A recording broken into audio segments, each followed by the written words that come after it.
Welcome to Not Milk Never Milk. Subscribe if you're lactose intolerant.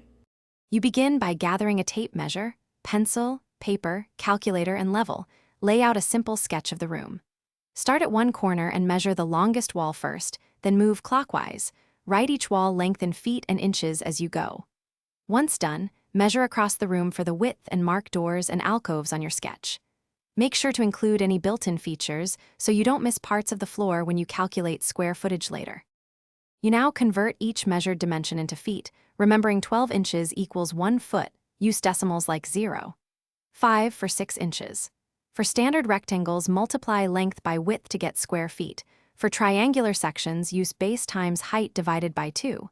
When the room is L-shaped or has alcoves, break it into multiple rectangles and triangles, calculate each area, and keep a running total.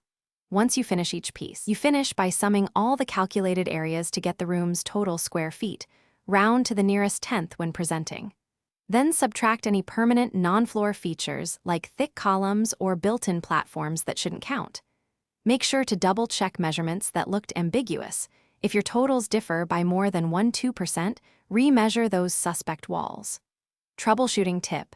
If numbers still disagree, measure diagonals to verify the room is square versus skewed. Then adjust your breakdown and recalculate.